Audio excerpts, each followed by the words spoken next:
All right. Well, welcome back. I got Nate Heil back here. We've already had one discussion on some of the connections between Bulgakov and the apocalypse, and we're back today. We're going to discuss kind of a little bit of a follow-up discussion to the interview that I had with Ambrose Adreano about his book Angels, Archons, and Aliens, and just some of the just a little bit of a follow-up on that subject, but we're probably going to hit a wide range of topics or maybe hone in on a few. We're just going to see how the conversation goes. But this is kind of in that space where, I think that one of the important things that these discussions are, is I see a lot, this dynamic is kind of an inspired dynamic, right? Where this is how we're learning, is through these conversations with each other and connecting and seeing God in different ways and opening up the possibilities of maybe things that we can't see on our own, but once we're in conversation with others, these new realities open up to us. So it's kind of, in a sense, like apocalyptic conversation, right? Yeah, no, that's exactly the right word. And I would say that, yeah, and I would say, like, maybe if maybe we could add a fourth A to the conversation that you had with Ambrose today, and to talk about like how this connects to apocalypse. And I think that's kind of where why I'm even interested in the subject at all, is because I do see that whole ufology is an apocalyptic phenomenon, is a revelatory phenomenon, and the question is how and why, but I think that this is bound up in something that's happening in our time that is this kind of some of those experiences, obviously, as Ambrose will talk about in his works, these are ancient, these are not novel things. Like there's been these kind of strange interactions with humans and stuff, but as far as the way it's functioning in the modern world is there's a new angle to it, and I think we're going to probably hit on some of this in the discussion. But Nate, do you mind just giving us like a little introduction to just who you are and kind of some of the things that you're working on, some of your interests, so that our viewers can have a sense of who's this Nate guy. So yeah, I'm Nate Heil. I have described myself many times as a redneck who reads, because I'm from like a small logging town, and I cater barbecue on the side.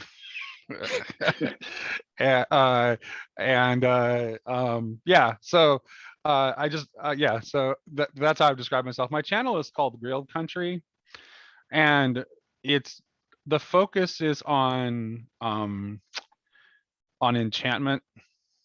Okay. And kind of like breaking the material frame.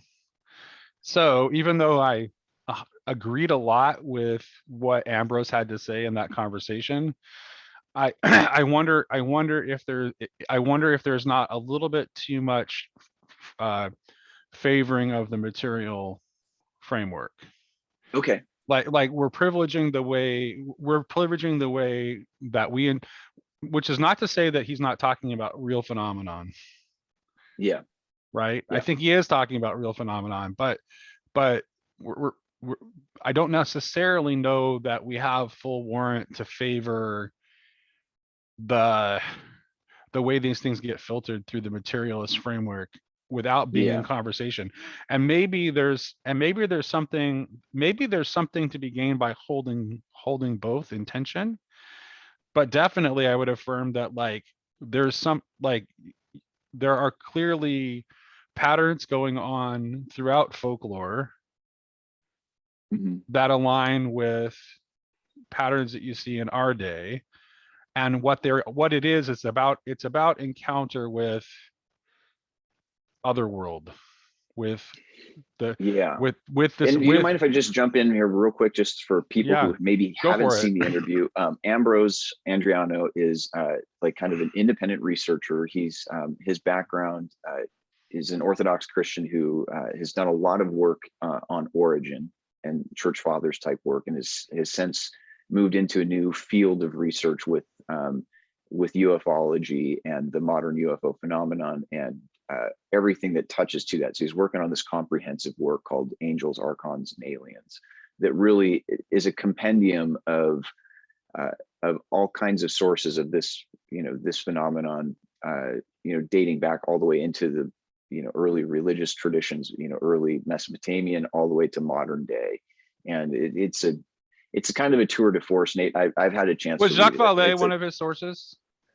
He gets into Vallée a little bit, Okay. but his a lot of like the substance of what he's working on is more of just kind of a presentation of what the sources are saying. Right. And so a lot of like Right. experiencer type source material. Yeah, ends that, up in it's there. really great. I'm glad he's doing it. He kind of, it's a project I don't have to worry about now, because it actually is something in the back that I've had in the back of my mind for a long time, is like actually doing an analysis of like accounts from Yeah, different periods of history, and to see like what kind of parallels are there.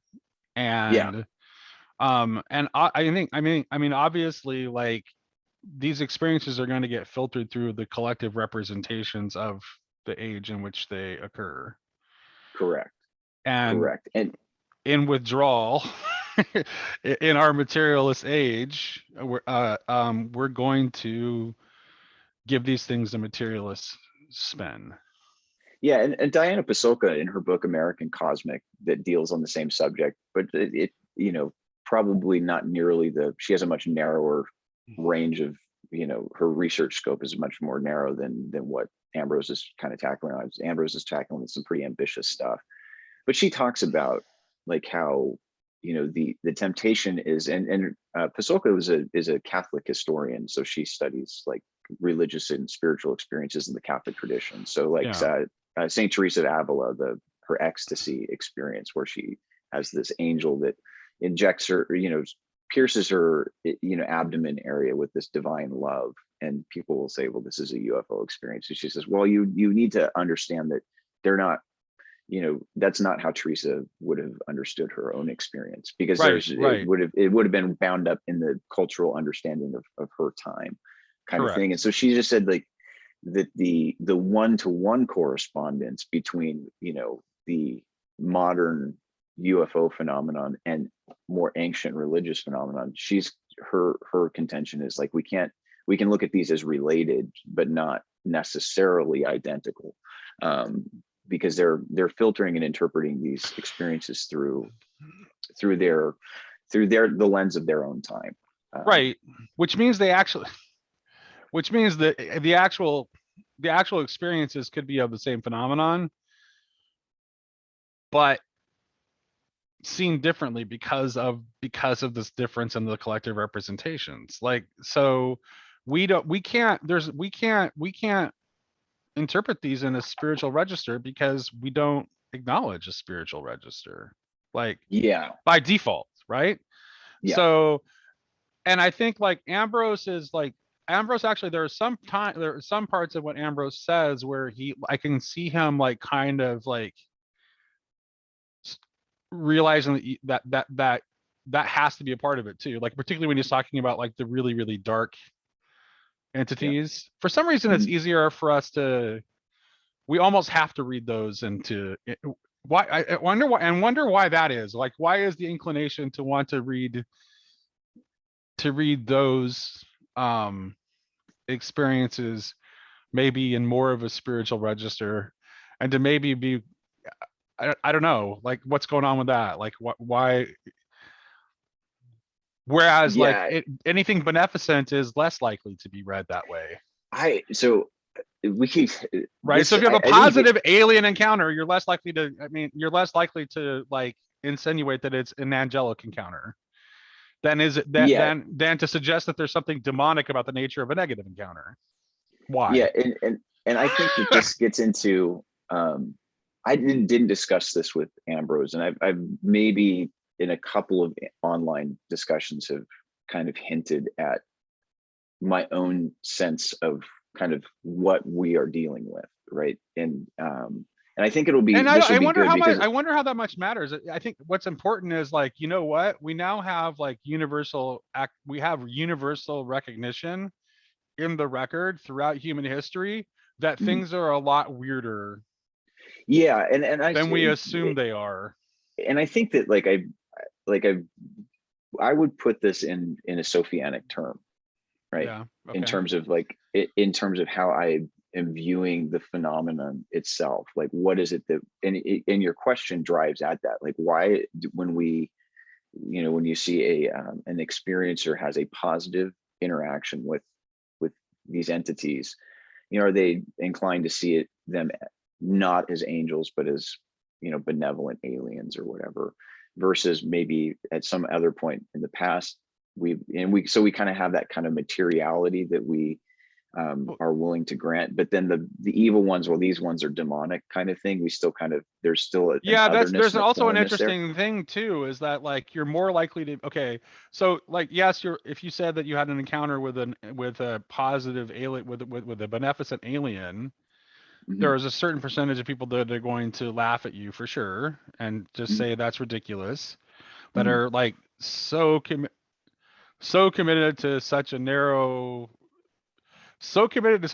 materialism that I don't know, they can't I don't even know what that is, or maybe it's just propaganda, whatever. I'm not sure what's at work there, but there are Hmm. certain people who are just like they don't they don't want to admit that there are any layers to reality beyond what they have personally seen and experienced, and aren't willing to trust anyone else's experiences about anything, whatever's going on there.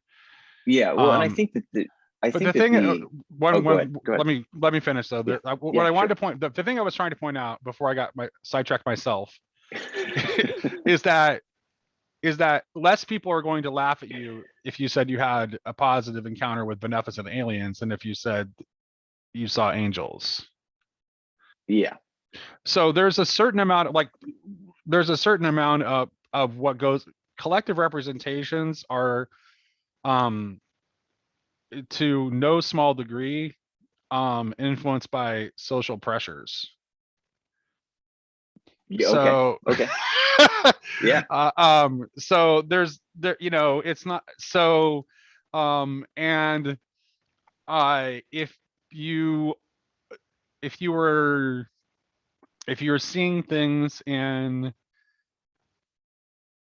basically you just get locked up in a loony bin if yeah, you said you saw angels. If you say you had an experience, if you had an encounter with beneficent aliens, you would get laughed off as a kook, but no one's going to put you in a yeah, mental institution, right? yeah, Nobody's going to put you in a mental hospital, yeah, you know. yeah. Well, and I think that but that kind of the idea of beneficent alien, and kind of reading that in kind of a more of the material kind of register, that so these are, these beings are like us in some way, is Right. I think that is already kind of a pre-Sophianic move, right? And here's the analogy I would use is, if we look back in our ancient mythologies, like the gods are represented oftentimes in these anthropomorphic terms, right? So our mythologies, the gods are very human in their quality, right?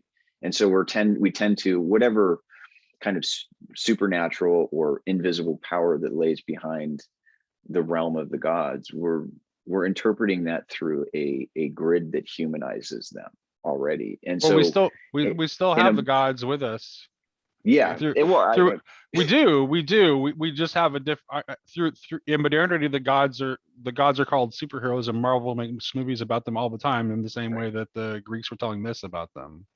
right. So And we still, exactly, yeah, I mean, we don't lose that, but I think that there's the humanizing element, like why I say like there's a pre-Sophianic movement there, is that, if, like, if Bulgakov's right on his Sophiology, right, and that created essence is creaturely Sophia, it's already divine humanity, right? And that there is, so what is it? What is a rational creature? Well, a rational creature is a human in that Sophianic view, right? Because it's being created from the divine human source. So just finite rational creature is not human in the sense of like what we would say terrestrial or anything like that, but at the upper level, where's the creation taking place? Well, it's happening through the divine human activity of its creator, Christ as logos. And so I think that there is in any of these spiritual beings or non-terrestrial beings is there's already kind of a common source of being that we're trying to figure out what that connection between them and us is. And so I think that the move to humanize at least the elements that seem benevolent to us is because there is a sense where perhaps we have some sort of intuition that these are rational creatures like us, and that because they're like us as rational creatures, there's a mutual connection there, right? Gotcha. And so I think, like, in Sophianic terms, there's a united, like, these are just different kinds of rational beings. That's basically all they are, right? Right. Whatever we want to make of them, like, you can say supernatural or spiritual, but it's like Well, yeah. Well, but that's the thing, they're though. sourced in the common.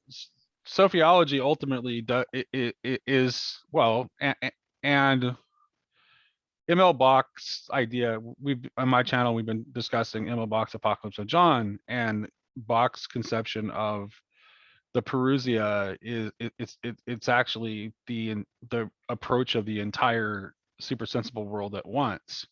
But later on, and then he says later on he suggests that it's actually like it's kind of being called like it's the 144,000 who symbolically represent basically all the portion of humanity, the fullness of the portion of humanity whose consciousness is evolved in order to be able to see it, are beckoning it, are summoning it with the new song. So like there's like we're participating in it. So it's not like there's it makes it not so one-sided. It's not just like, Jesus the cloud rider like comes and to the rescue. That's not really There's how a he sees it. And you were telling me there's a human involvement, and so that would mean a collapsing of this distinction between the material and the spiritual, between the natural and the supernatural, which between the is human like and the because isn't it non-humans. because which never was which no one ever seriously whoever seriously looked into these things at any time in history, I think, has ever considered a real distinction. Yeah. Do you mind, just because I'm sure we're going to discuss this, like, this is going to feature into the discussion. So you've got a lot of videos on Emil Bach in your on your channel. Yeah, we have an and ongoing his work on series. Revelation, right? Tell us Correct. a little bit about Bach and kind of what who he was and what his approach is Yeah. in as he's reading Revelation. So Emil Bach is a disciple of Rudolf Steiner. And he has a lot of anthroposophical ideas.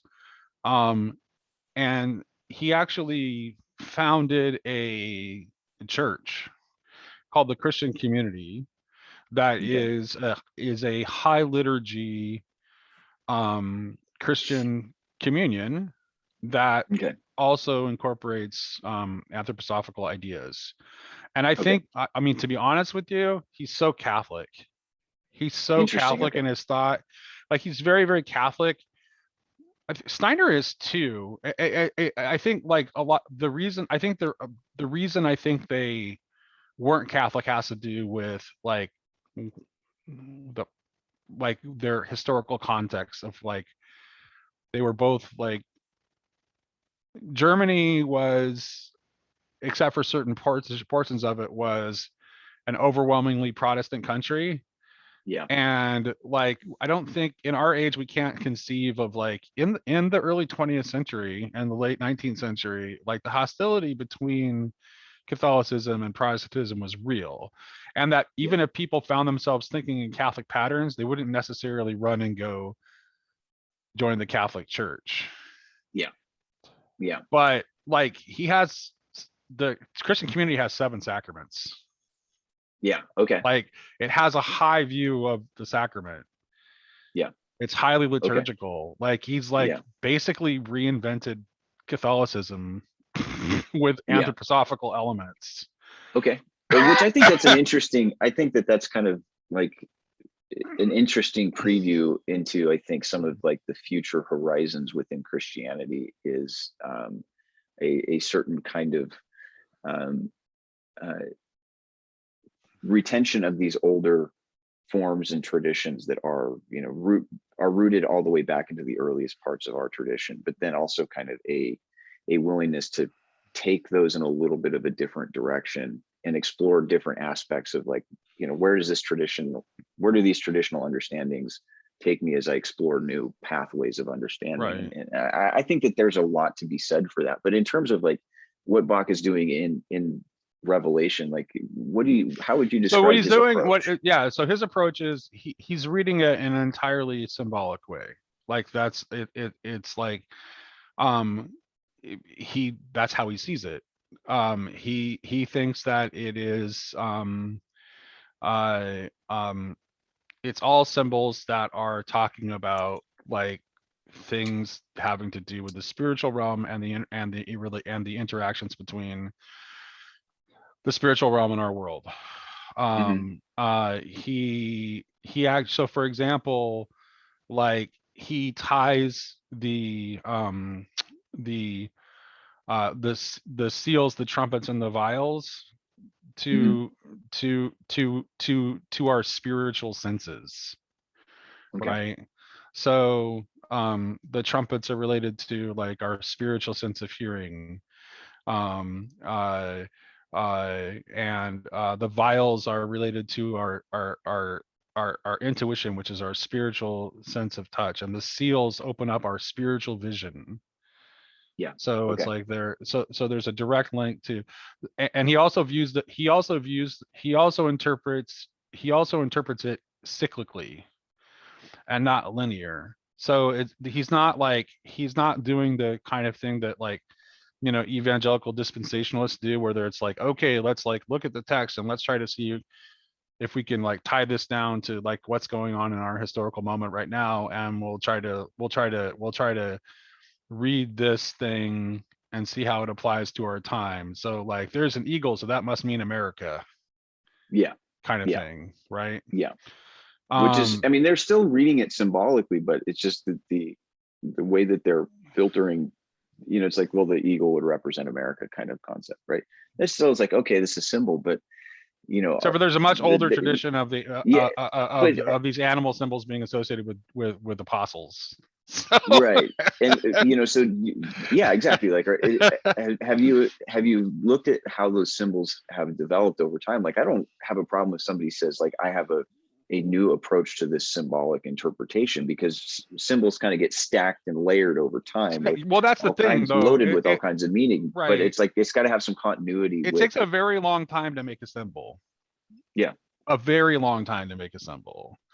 Like I don't even I honestly I don't know that like anything that our culture, like let's take America, which is a very young country, I don't know if there's anything that we've created that will end up being a symbol in the long run. I Yeah. don't know if 500 years from now if Uncle Sam will have any meaning, although it Yeah. might, so like yeah, that's that's basically. Yeah. And I think that some of like our disenchantment tends to be an erasure of that symbolic order. But we're going through the And process of making symbols all the time. Like we're attempting to make symbols. Like I don't think we cannot do that, right? I mean, well, that's we do like, it like in kind of our corporate iconography, like branding, right? yeah, But it's sure. like our symbolic order is really leveraged in terms of like in our society. We have a symbolic order, but it's oftentimes to That's actually induce where we people into do it market most activity. effectively. That's where Yeah. that like the Apple logo is made. That might be the one. That might be the lasting symbol from our culture, and that's sad. Yeah. That's really really sad. But it's Yeah. certainly Well, it's certainly one of the most effective ones, because if you see the Apple logo, for lots and lots of people, has all kinds of associations that have absolutely nothing to do with the Apple product yeah. Yeah. at Yeah. all. It is an interesting thing. And I wanted to, um, kind of what you were talking about, though, I wanted to return back to this idea of how Bach is dealing with the parousia, as far as it, the spiritual super sensible really this arrival of that reality into Yeah. ours. There's kind of, Almost what like I'm a sensing. collision. Yeah, what I'm sensing, Yeah. like, are you familiar with William Butler Yeats's poetry? Yeah, So absolutely. like his concept of the gyres, right? That there's these Mhm. kind of this dual factor in time. Yep. There's coming in from this direction and coming in from this direction, Yep. is like, as we spiral forward in time, that reality is also descending to us. So there's this kind of this meeting point, right? Right. And so that it's like there's an ascent and a descent to history. Which is why you get these like these pressing kairotic moments in time. And it's certain, and I know like most people in our age feel like, I mean, that's the felt sense of it that most of us have. Yeah, yeah. um and it's like, I don't think that that's like, I don't remember feeling like that 20 years ago. So it's not like people feel like all the time, because like I was around 20 years ago. I don't remember feeling like that, you know. Maybe I felt I like, think yeah, go ahead. maybe, I think maybe so my sense of like when I do feel like there was a kind of a shift, at least from my own experience of time. I felt like 9/11 was kind of, I feel like that was like a marker of like, it was an entry point into a new kind of time and a new phase in history. And I don't think like it, other than like, there was, if I'm looking back and kind of my perception of what was I feeling and thinking, there is like, oh, something's different is happening in the world now. I didn't know what it was. It's just like, something Well, feels yeah, different. I would say And to then it's me like like we're the, into this reality as we're, now 20 years. But prior to that, in the 90s and the 80s, it just, there was a, history felt different. The experience of history, like, when I was younger, it's so I was, interesting. Yeah, it's interesting you say 9/11, because there's almost like, and I don't know if that's necessarily the starting point or not, but I kind of think there is something to that, because it's like there's something about our age where it's like asymmetry is kind of like its defining factor, right? There's no like, there's no there like there's no clear, nothing is clear anymore, right? And so that like, so like, but like when I was young, like, we had like, there was a clear global rivalry between the United States and the Soviet Union. and yeah, obviously there was this fear of nuclear war. yeah, But I didn't really keep me up at night. And I don't remember feeling like that time was as pressing as what's going on now.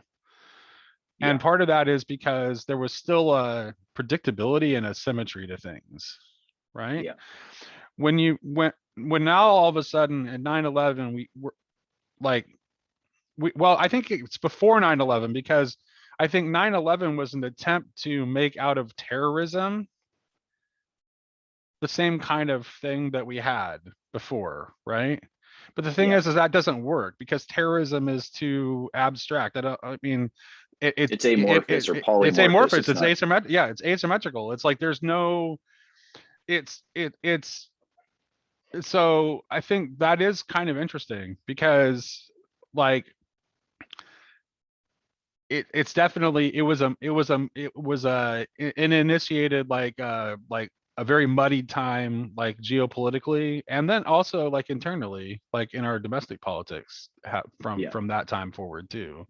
Well, and we had also uh that, in the wake of that too, just culturally, like after I mean, the internet was obviously began in the 90s and we had it, but the kind of that rise into like the social media age and this hyper connectivity has mhm. really also been a dominant shaping factor in our time for a lot of good, in a lot of good ways. Like, I would never have met you Right, aside from, that's right. like, aside and A like having a these whole kind of bunch, yeah, I have conversations. a whole bunch of valued connections in my life that would not And exist if it wasn't for that. that's So a it's not, it's that's definitely not all bad. Like anyone who says it's yeah, all bad is like, no, it's not. yeah. So there's that's the side of the connection between technology and spirituality that I find very interesting, is that the technology has enabled and opened up a much freer exchange of ideas. So like, we're seeing spiritual Yeah, change and in the matter of a year or two that would have taken a decade or and two or three. connections that wouldn't have even been possible. I'll give you a personal example. It's like I managed to get David Bentley Hart and John Vervaeke talking to each other about potentially having a conversation about consciousness. That could not have Okay. happened in any other time. Some Yeah. random guy who likes both intellectuals, like being able to like match make a potential conversation about an important topic Yeah. with two people who have thought deeply about it and are going to be able to have an amazing conversation. That wouldn't have been possible before. Yeah. So like it ended up getting delayed because David was having some problems in his family, but they're Yeah. still talking about doing it at some point in the future. Like David Oh, has cool. suggested maybe after his book on consciousness comes out to do the Okay. conversation. But so there's an amazing Yeah. potential there Yeah. for good. Yeah. And we're seeing the bad elements of that, Yeah, you know, the and bad gets played up. We play up the bad a lot. and What's up with it? I think that it's the, you know, like anytime you're introducing something new or novel into the world, there is a chaotic element to that, and we're seeing that kind of the ferment of like this new thing that's beginning to develop, and so we see a lot of like some of the algorithmic kind of problems that we hit where and just the structure of how our online interactions are kind of structured at the top level, where it's like we're being filtered through, like you hit the like button, like what kind of conversations get traction online or tend to be those combative ones because they get more eyeballs. And so there's that side of it that I think is a negative thing, but I think it's also somewhat because like we're very much in our infancy and even really understanding what the internet actually is. Like, Yeah, would you not say that in its positive aspects, this just to tie it back to our conversation, so these things actually make sense, connect to each other? Don't you think in its positive aspects that it would possibly be a threat to Archons in its positive aspects? And then also, is it not possible that the reason that the negative aspects are being played up within certain power structures is to justify controlling it so that it yeah, continues to serve the interests of the Archons and not the interests of people? right. Yeah, I think that yes. I mean, I think that you're seeing both things happening, two things Right, happening at the same time. And I right. think that's where it's like, there is a place for either or thinking, but I try not to lock myself into like, oh, either the internet is good or it's bad. Well, no, there's Right, kind of right. there's a dual narrative playing right now. There's these competing themes of like, what is this thing? And like we're already kind of suggestible at the level of being propagandized. And so I think the internet has this propagandistic element to it that is kind of a system of control. Who's Oh, controlling that? I'm not as interested in like figuring out who's pulling the strings as much. I mean, I think it's archonic, right? This idea of like, right. it's a structurally, it's an Propaganda. archonic kind of Yeah, phenomena. propaganda has become so sophisticated that like anyone who says that they're not subject to propaganda is deluding themselves, Yeah. which is why I kind of make it a habit to like intentionally avoid like whatever is the trendy thing to be talking about, like in the realm of politics. I'll avoid it. I'll avoid it because there's no no matter what I say, if I'm coming down on a side, Yeah. right? If I'm coming down on a side of something, I'm almost certainly repeating propaganda and have been influenced by propaganda. Yeah. So Yeah. for me to Well, and try then to some of keep that is like an the incomplete. best I can do is to try to try to stay away from talking about it and let it get sorted out. Well, and that's part of the propagandistic process, is like, it's like real-time politics, and this like, the need to kind of leverage political power in the moment. And so it's like you have to quickly jump to some sort of conclusion that appeals Yeah, to a political constituency. But the right. problem is like, let's take like the coronavirus phenomenon. Like there's just so many unknowns still, Right. like about like what is actually happening. And so like you'll see these like broad sweeping statements about, well, this is what's going on. Well, it's like, do we And you get really know such that? bizarre extreme reactions Yeah. from either side of the political spectrum, right? Yeah. Like that, like there's no way to have like a sensible conversation about like, well, what is the reality about this, you know? Yeah. So, Yeah. and the truth is probably somewhere in between these extremes, right? You know, but like, Or both extremes are wrong entirely, and or there's both extremes are the wrong answer is entirely. Yeah, totally, exactly, yeah, exactly. Because the we have right no, answer is because somewhere else. we have no idea, because everything is getting like filtered through like a, you know, propaganda. And you know, and then you have like, there's like a, and it's like, and and there's so many different forms of propaganda, right? Because you have like establishment propaganda, but you also have anti-establishment propaganda too. Oh yeah. So Oh it's yeah. like, And it it's filters into like, like these fairly predictable like outcomes. Is like you'll get official narrative, then you get counter narrative, and it's like they're fighting that out. And so that side of the so online let's tie this phenomenon. back to our to our primary concern. So talking about what we just said about propaganda, how does that, how do how do you think that's impacting like this whole issue of what's going on with, you know, people saying that they're encountering something that's not human? Yeah. Um, yeah, that's a good question. I think that um, like let's just say like a charitable granting, that I think that, well, some of these accounts maybe are dubious. I'm on the broad. For I'm going to sure, say like a whole bunch of charitably. I'm them. going to Yeah. I'm going to charitably say that there are people who have had real experiences that are hard to explain, and I think that some of this has to do with, to what degree are we being influenced at that top level by these alien entities? Like that's a to me that's an interesting question. But like when I think of like the archonic principle, like are these aliens the archons? And that's an interesting question. But like to me it's more of what is this principle, this archon principle that Paul seems to be very Hmm. concerned about in his own writings, and how does it fit within there? Is I think that there is, within the way that we even structure our own consciousness in the current our current level of consciousness is in that archonic level of consciousness, versus, and we could kind of get into the iconic in just a minute.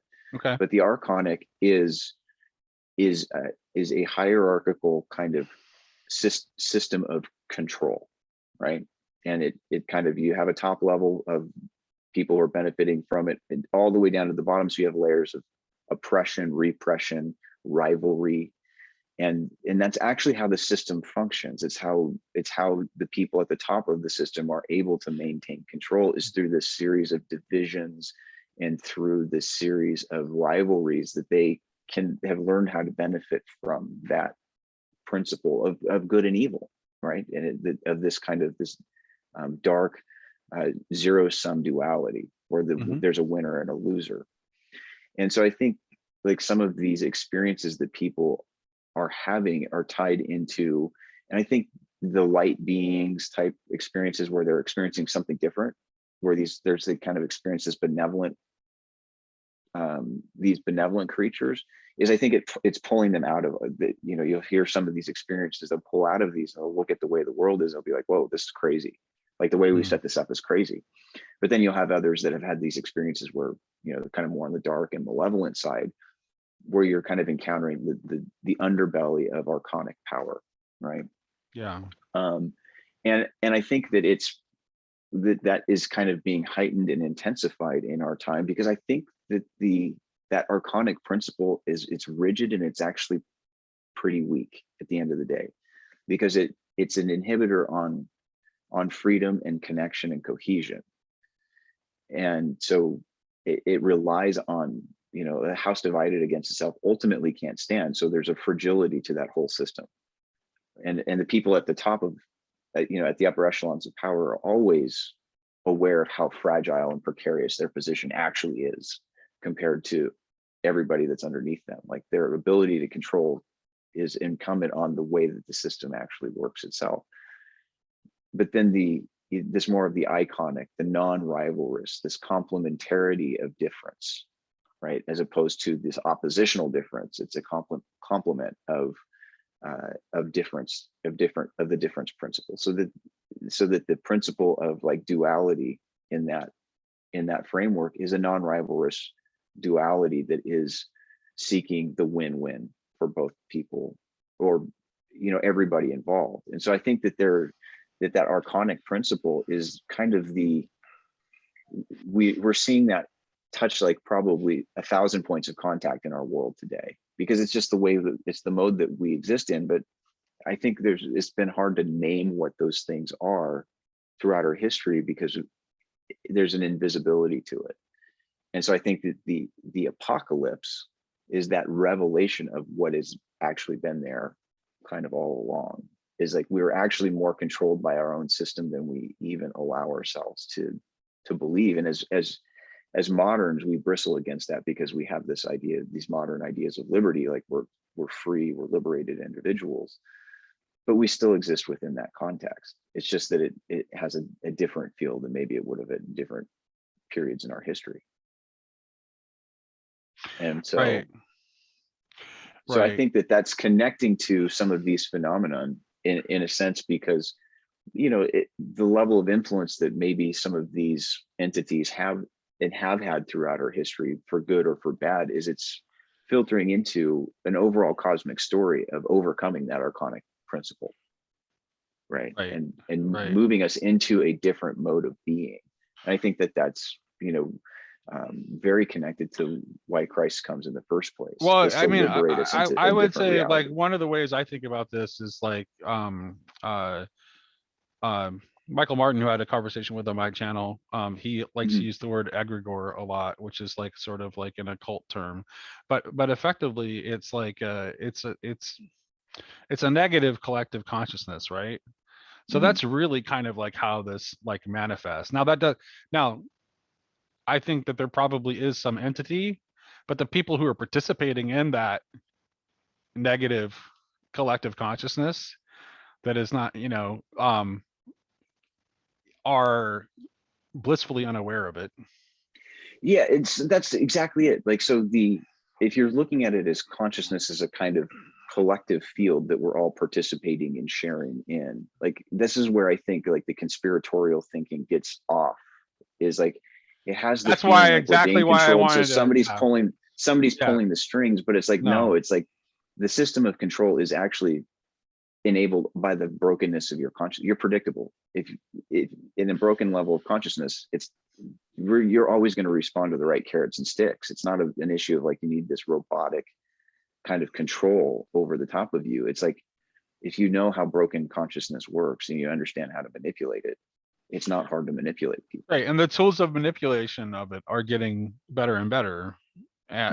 Propaganda, marketing, the negative aspects of the social media culture. So so those systems of control are like, to break out of that, and this was kind of has come out of my own, like what I think is that the ability to break out of that dark consciousness, the fractured consciousness, is that's an incarnational thing, right? Christ is showing us this different way of being in the world, but consciousness has to begin, like our consciousness, the way we think of it is the way we think, how we're aware. So there's this perceptive power that in our modern context, we're inevitably going to put those in rationalistic terms, right? But it's actually that rationalistic thinking that is most liable and susceptible to that archonic principle, because it already thinks in terms of predation, hierarchy, control, these kinds of things that are kind of hardwired into nature, right? Right. We have like, evolutionary laws and those kinds of things that make us look at nature in this kind of way. And to attempt to engage in the fight against evil by instituting exactly the same patterns and structures, you have Yeah. been subverted and you're playing the Right. same game. Yeah. So and that's like, I mean, I mean, we wrestle not against flesh and blood, right? But the thing is like, we like, this is why I think like spiritual warfare was maybe is maybe like a very, very unfortunate metaphor, because spiritual warfare looks like love your enemies. Spiritual warfare looks like resist not evil. Yeah. Yeah. Well, So the spiritual warfare looks like the cross. right, exactly. Yes, Yeah. precisely. Yeah. So this is like, I think this is what Rene Girard, who certainly uh kind of saw like some of the dark direction we were headed like very early on, I think before most people did, Yeah. like kind of foresaw how bad things were going to get. um uh I can remember in an interview, did an interview with David Cayley, where David Cayley like asked On him, CBC. Yeah. yeah, Those are right, great. David Cayley asked him like what should Christians, or what could Christians do about this? He's like, Christians should be Christians. Yeah. And that's what he meant. That's what he meant. He Yeah. meant take Jesus seriously. He meant Yeah. love your enemies. Yeah. He Well, meant that's what, like in resist that not interview, he evil. says, yeah. Well, his interview, he's like, he says, He either meant we'll learn to love each other or we'll destroy each other. Like correct. either Yeah, we'll learn to exactly. love or we'll destroy each other. Exactly. And that Precisely. was, Yeah. and so I think that that's the move in consciousness, is that the iconic move is that the subject object relationship is always bound, like is intention, like I think the way God designed it, right? Or the how creation flows from God is an act of divine love, Right. right? And there's an embrace that's precognitive, like it's there's a precognitive embrace of an interest in the other that then allows that rational thinking to actually have a context where it can flourish and where it functions properly. So But this is outside of where, that loving context, it all goes wrong. so this is where this distinction between, well, do we read this through a materialist frame or not, question becomes important. Because like, if what we're talking about is something that's going on that actually is in this in the spiritual register and has to do with the spiritual world, which ultimately the spiritual world and the material world are colliding, and that distinction doesn't matter. But here's where it matters, because like, um if it's in the spiritual register, then the archons are dependent upon manifesting their power through human beings, Right. even though the human beings are not our enemies, right? But the archons who are operating through human beings who are under their control. Yeah. So the minute I lost my train of thought.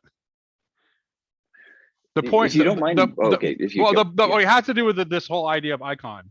If you have iconic, if you actually have iconic vision, there is no possibility of setting up an archon. yeah, Because if you have iconic vision, we are both children of God and heirs to Christ, and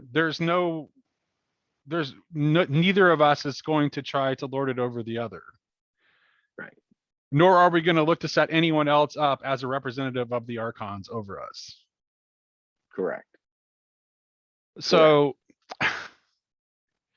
Yeah, and that it's that system. but if there The are actual system, physically embodied material evil aliens, rather than people experiencing an encounter with spiritual powers and filtering it through a materialist frame, you see why this distinction matters?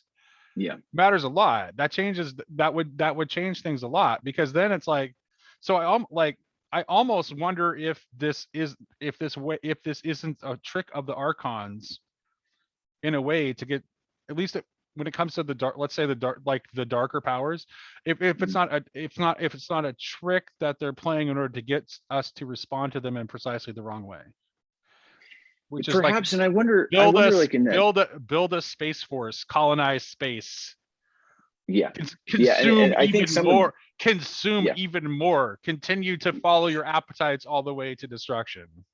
yeah, space capitalism. Right, exactly. Space capitalism. Right, exactly. Yeah, Because yeah, that's like, that is like, if we believe that there are material embodied aliens that are a threat to us, then that's the logical response, yeah, right? yeah, yeah. Well, and I think that like there's, And also another, on the flip side, if we start believing like, well, all aliens are beneficent, which is to say all spiritual entities are beneficent, then we open ourselves up to all kind of deception and correct, trickery. correct, correct. So Well, and I think that um, and that's where I think it's kind of like one of the things I like about kind of the apocalyptic milieu that like even Paul is dealing in is that there's just not a separation, right? Like spirit was always something. There wasn't like some ethereal, right, disembodied it's not, thing that yeah, was called he's not a spirit, Cartesian. right? Yeah, And so yeah, David Finley Hart's these essay on that spiritual is powers are, fantastic. yeah, these spiritual powers are embodied, maybe not in the same way that we conceive of body, but that Right, you have to have a body in order to have temporal, any kind of creaturely experience. There has to be kind of an embodiment to these kinds of things. And so that's where, you know, the distinction between the spiritual and the material. And I think it's just that I think to have a our bottom, age skews that, so material right, towards materiality that we have a hard time conceiving of like, well, but within that, okay, even if you want to look at this in a material lens, like if you're eliminating the spiritual as somehow opposed as a totally different principle than the material, then the way you're going to code these experiences is going to kind of follow that materialistic reduction right, of kind of what's at play here. And it's right, kind of like, well, they're both like spiritual, material, like these are, to me, like the material is a manifestation of the spiritual. It is they're of a single piece. It's just that they're different principles. right. And Well, the material has a spiritual register, I would say, it's fair to say. But we yeah, do like we do have, but definitely like I think that like traditionally like the um things like angels have been held to be things that are spiritual and perhaps have a spiritual body, but do not like, they can manifest in the material, hmm but they don't, but they're not native to it, right? hmm That's not like they're, so like, an angel can appear as a human being, but that's not their true form. yeah, So yeah. And some of that, I think, like the even like when we get into, and I think that that's where dimensionality really helps us, is that there's just yeah, different dimensions of reality, and that you know in those dimensions, body might function different than in our I think dimension. Like, ultimately the best way to think of body, where you can see how like body applies even to things that are spiritual. Although I don't know if you want to go full Mormon and go apply body all the way up to God or not. But um well, on some uh, level, we do as Christian, like the Christian, Christ is body of body, Christ, yeah, that does, right, right? exactly. So yeah, exactly, very true, very true. This is actually something that I actually uh uh I had a really good talk with a Mormon guy named Tyler, that was fantastic, like a while back. And it's like, hmm so I think and I have lots of Mormon friends, so that they know that I'm just saying that in like a sort of a jovial Yeah, way, and that, like, it's like, as far as I'm concerned, Mormons are Christians, and people should stop acting like they're not. And we might have some theological disagreements, but they're still Christians. yeah, In any case, I think the best way to think of body is as a persistent pattern. okay, And I would say that higher level beings, speaking of, if we're going to talk about it in terms of dimensionality, are going to, they're going to manifest like different parts of that with it, depending on what level you're encountering them at. Correct. And I think like I hold to something probably, if not identical, then really darn close to something like that. Is that right?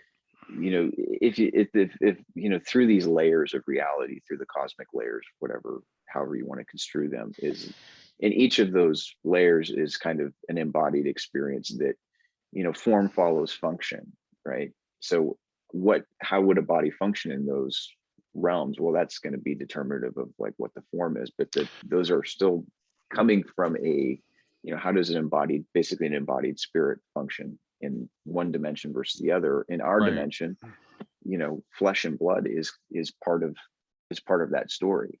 In another dimension, that may be a different body principle than flesh and blood, but it's still a spiritual principle and a body principle at the same time. It's like, well, what kind of body is appropriate to that kind of spiritual experience? Right. And The other thing that strikes me on this whole issue of bodies is like the physicist David Bohm said that matter is frozen light. So and that's interesting. Yeah. Well, and it's like that's even when you get into some of those quantum physicists. Have you read any of the work of Carlo Rovelli?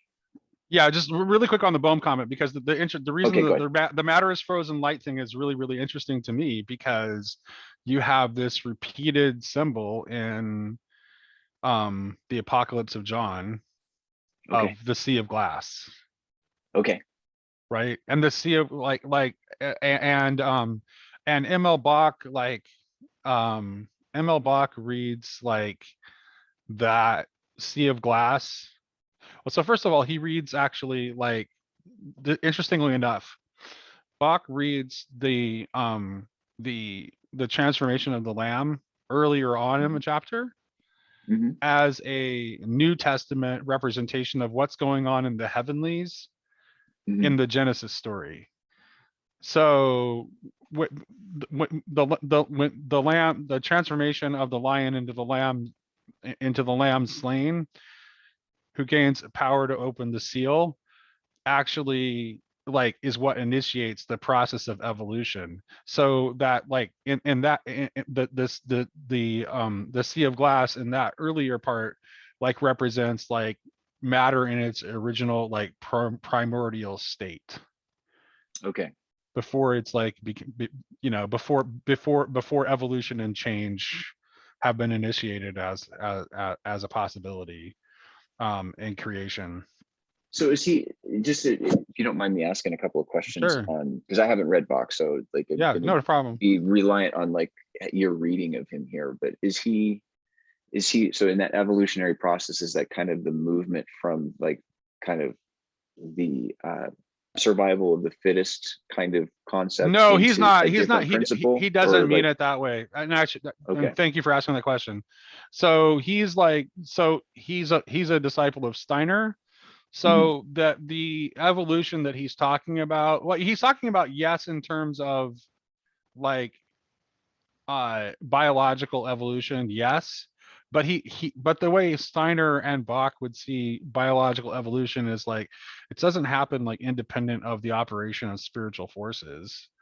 Mm-hmm. Like there are still spiritual forces that work in that process. But the other thing that's important is like, Steiner, Bach, and like Barfield, they're all evolution of consciousness thinkers. Mm-hmm. So part of what's evolving in that is human consciousness Okay. is passing through different stages, which is one of the And which is how one does of the the reasons passing from the lion to, what would that marker, well, so it's a the change, right? transition from lion to lamb? This is what's really interesting. I find that really fascinating, because it's hard for me not to see that as an endorsement of process theology, right? Mm-hmm. Because here you have in the heavenly realm, of like of unchange, it is in the heavenly realm itself that the potential for change is initiated by that Mhm. transformation of the lion into the lamb. So it's like the unchanging like gives up part of itself in order to initiate the possibility for change, which so it certainly is like it definitely basically here's what I would have to say about process theology. It's at least half right because because I used to be so against it, and I've kind of come around to at least an appreciation for, like, I feel like they're asking some really important questions that, and like, if you're, and I think coming out of the reform world, we were all anti-process, here's what right? I But would then agree. I like Here's where had I would conversations with them. right. So I think there still has to be, but notice how in the symbolic story, it's like there's still like so within eternity, like something is sacrificed, like literally sacrificed in order to initiate this. So that the essentially the eternal and the infinite gives of itself. So Mhm. being sacrifices of itself in order to initiate creation. So creation itself is a kenotic operation, right? Yeah, it's the lamb So slain from the foundation of the exactly. world that So is the creation foundation itself, of the world. yeah, right, exactly. So it's a kenotic operation that opens its possibility for something other than it to be, right? Which is the creation. And that creation exists within an evolving and changing what mode. So it is not it is becoming and not Yeah, being. yeah, So this is why process theology has to be at least half right, because uh and I think it just goes wrong because it has a modern univocal understanding of being, yeah. And I think as that that's opposed where to like a yeah, being becoming distinction, where it's like if it understood that only God properly is, it might not run into the errors that it does. yeah. And I think that like, to me, the interesting questions that process theologians ask is, to me, it's connected actually more to the finite and the created realm, and the question of theosis, right? And so I think Right. you're like, in the way that I've kind of It's trying been to, able to what, see it. it's an impulse to close it's actually like, it's rationalist Sophiology, in my Yeah, opinion. yeah. And It's so because you have it's two, yeah. sociology for rationalists. It's rationalists who are still stuck in the frame of modernity, that that aren't able to think symbolically, that aren't able to think, that haven't made a poetic turn in their metaphysics, and they're trying to use the power of reason alone in order to close the gap between God and nature. And they do it by just collapsing the distinction. Yeah.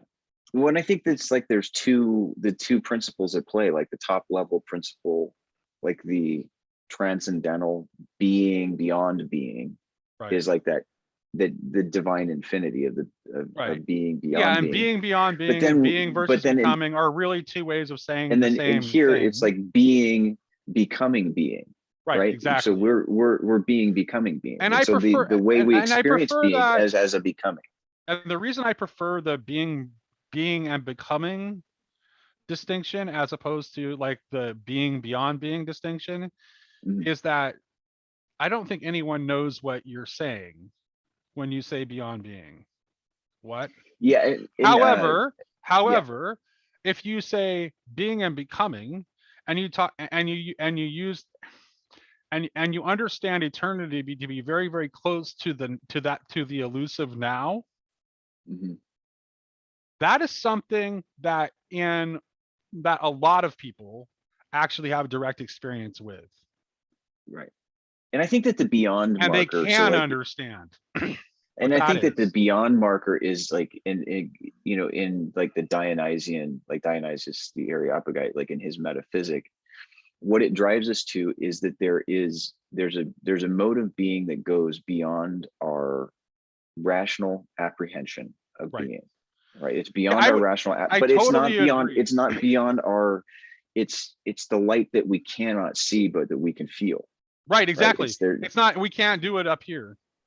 We No, can't, and so we the can't, the well, we can do it. beyondness Well, is we that can't, technically we can do it up here, but just not yeah, through that left brain right, apprehensive right. intellectual capacity. There's a different That's right. the mode of experiencing the beyondness is just it's not enclosed by a rational process. There's Right. actually more layers to the existential experience of being than what can be Yeah. And theologically, divided into rational language. what Dionysus is saying with beyond being and what I'm saying with being becoming, same exact thing. Yeah, It's just a it's just a difference in language preference. yeah. And that's it.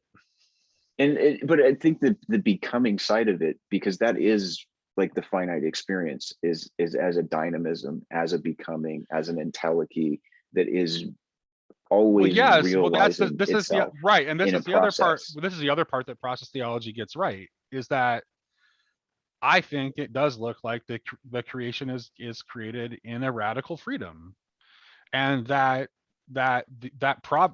basically the boundaries of providence are the alpha and the omega, right?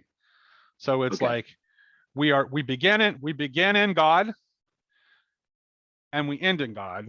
What happens in Mhm. between, we have a part to play, Yeah, and a that big comes part out to of play. yeah, and that's kind of where the way I've described it is determined indeterminism that leads to a determined end, right? Correct. So That's right. Yeah. Right. there's a like when you plant a seed in the ground, it's going to grow into the tree. But what shape and structure and form that tree takes is indeterminate beyond the fact that it's going to be the tree that it was planted. It's like, Well, is that, which way the branches are going to go, like how that tree is, one tree is going to look versus the other. There's all kinds of stochastic elements in the development and growth of anything that are just freely, it's a free growing into this full expression of what it is. And so I think that's like what we're in the middle of that process is we're growing into what we really are, but that is taking place in the context of a real freedom. Like, but that doesn't eliminate the fact that we can't grow into something that we actually aren't. Like that right. what we are has been determined, but the way that we are, the way that we become what we are, that is not determined at all. Like there's a And I think freedom. a lot of the way. So here's the thing, though, and here's the thing that's weird is like, I think a lot of the people who are telling themselves this story about like aliens, a lot of them are kind of like you will see depending on who you're. I mean, there's lots of different variations, but one of the Mhm, common stories you will see is if like it is a very similar story. It's like, well, human beings are making contact with aliens because they're looking to see if we're ready to become part of like some sort of galactic federation or something like that, right? Or we mhm, project our mhm, imaginative science fiction like into like reality. mhm. And so it's like, so there's a lot of that doesn't make a lot of sense and probably isn't true, but there's a spark of something there. There's like, oh, we're connected to something that's much bigger than just us on this planet. Yeah. Well, and I think that It's like the just that cosmic project, it's just getting filtered through the constraints of a materialist worldview.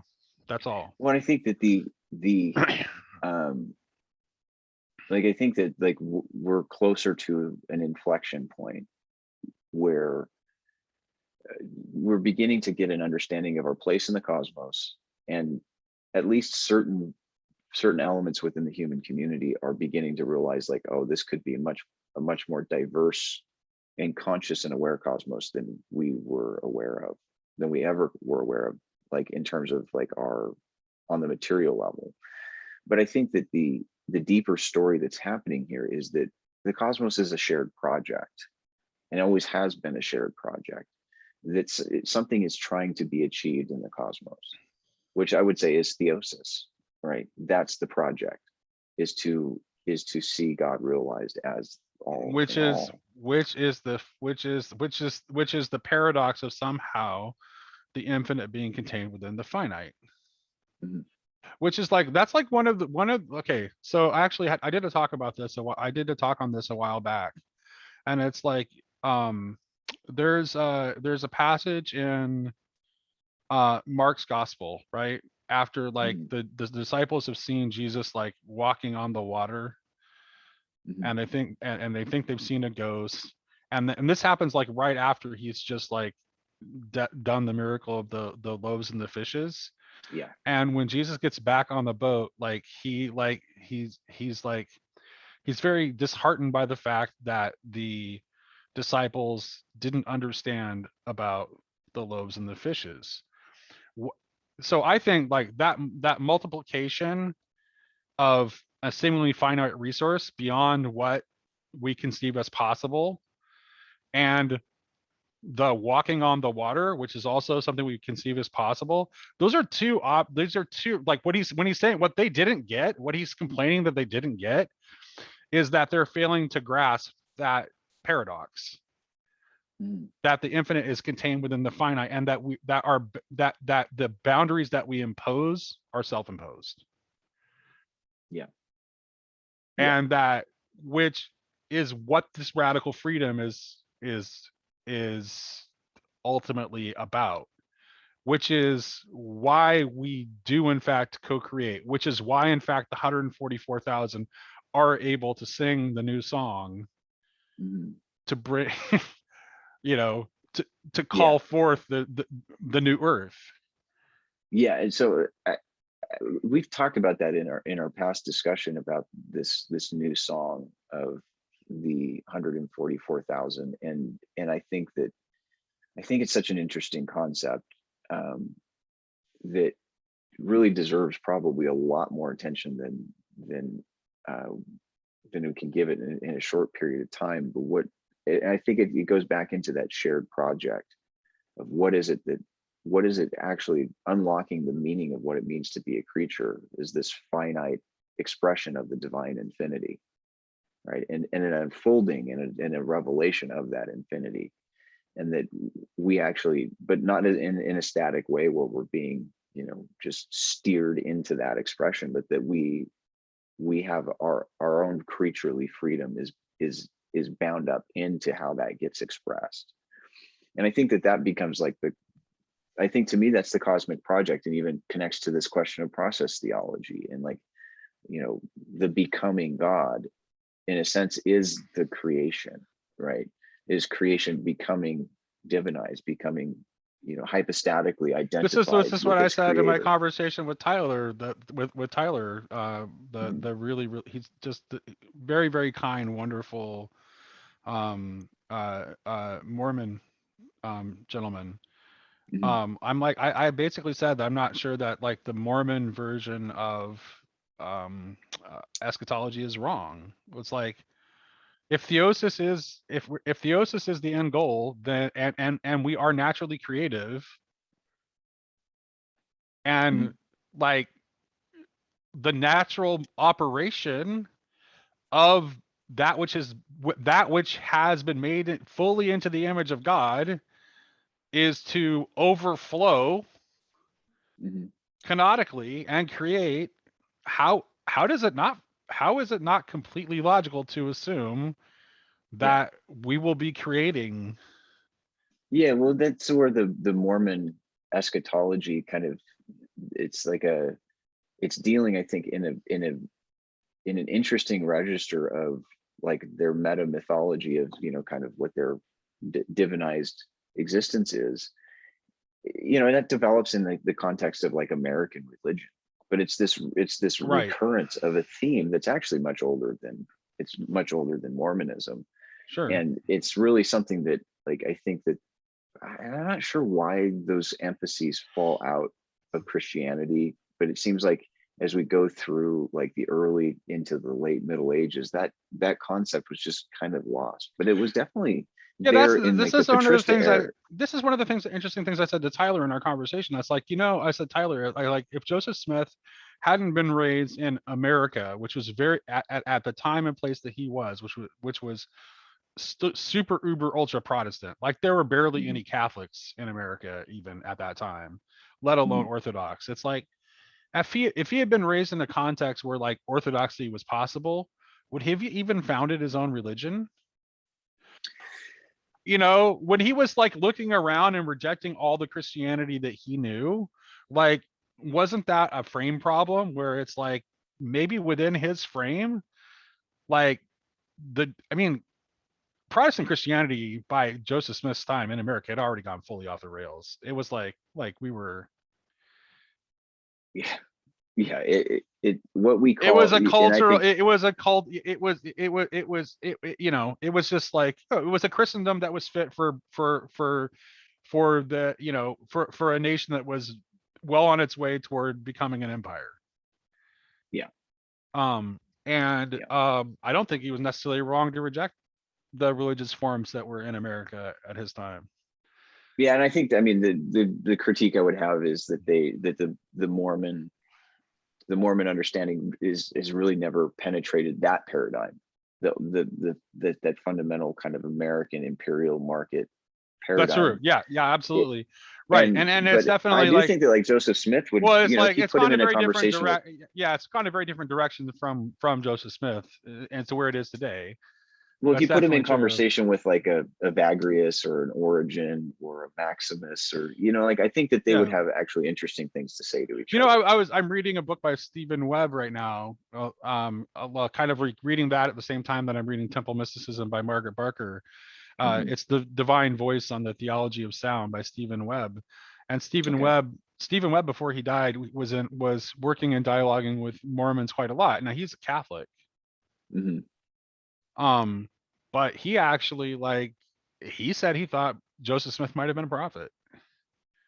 Oh, really? Like he took Joseph Smith quite seriously, which isn't to Well, say that he agreed with everything that Joseph Smith said, yeah. but No, and I he think I think that whatever his Smith's religious experience in, like in Protestant conservative circles, it's always like this attack of this guy's, you know, like his revelatory experiences. and Um, right.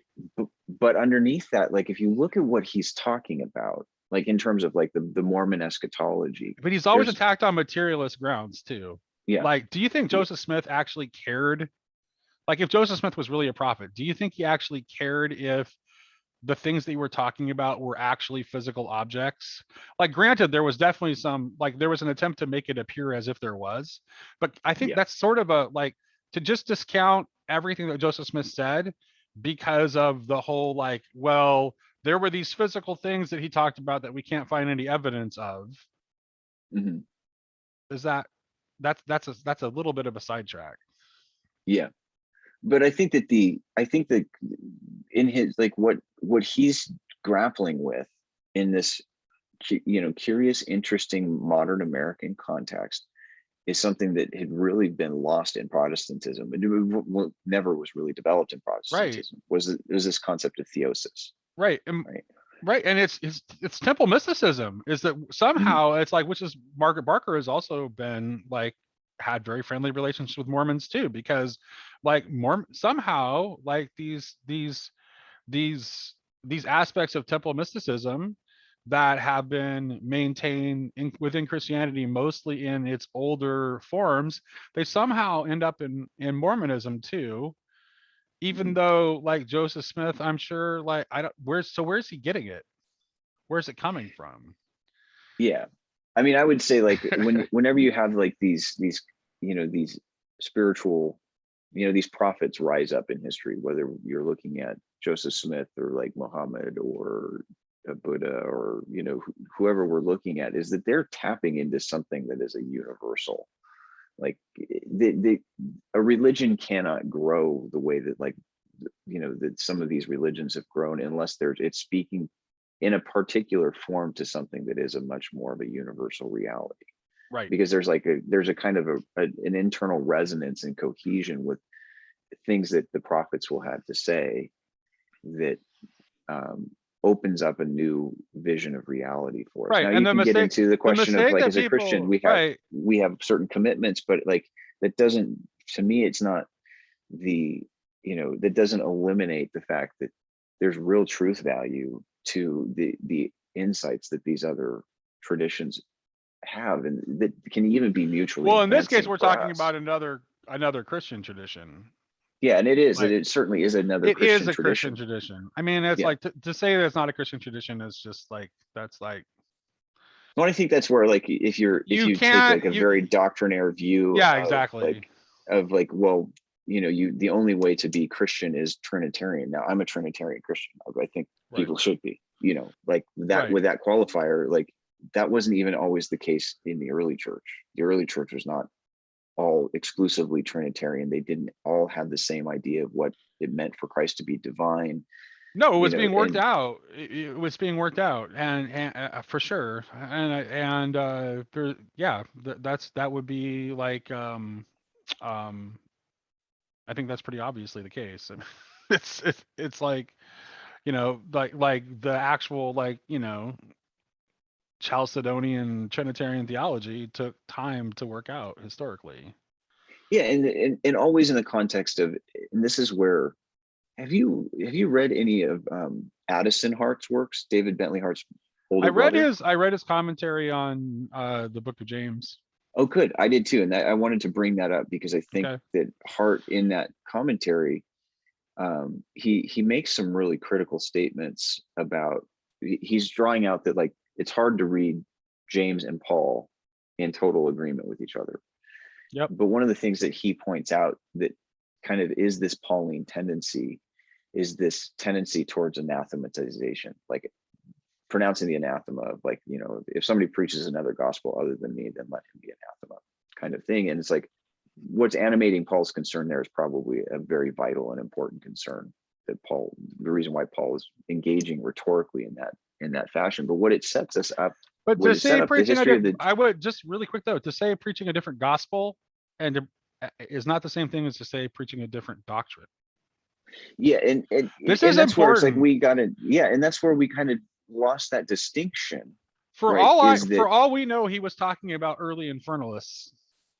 it could have been, yeah, I'm not even and kidding, because Paul is the most clearly universalist yeah, part of the yeah, New Testament.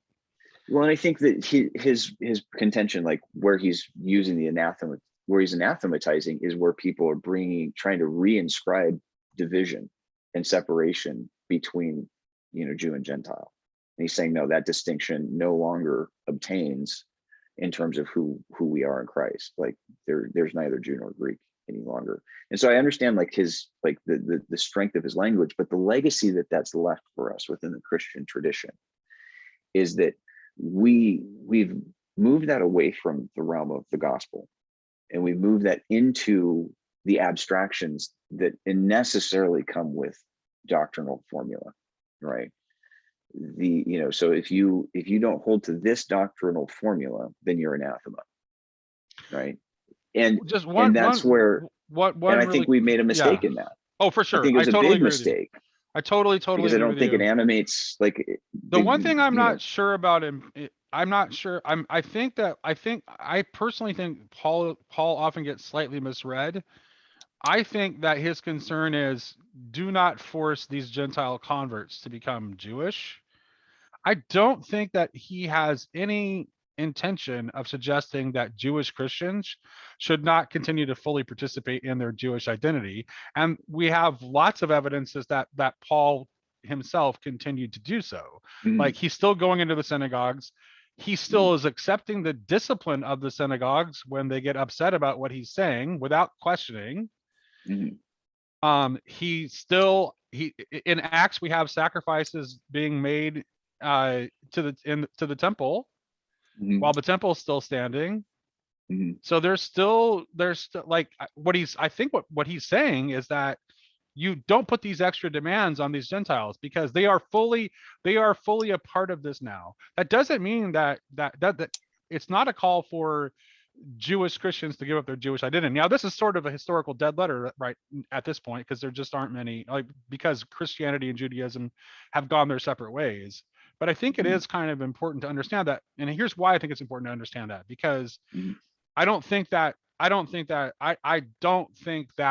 separation between Judaism and Christianity is meant to last forever. Because at the end of the day, as Margaret Barker's work makes very, very clear, Christianity is a Judaism, It's right? an Now, it international is a Judaism. It's a, exactly, it it's is a yeah, exactly, it's a Judaism for all. yeah. And it doesn't mean, and which, and anyone any Jewish person who is attracted to Christianity as a Judaism should not feel that their Jewish identity is threatened.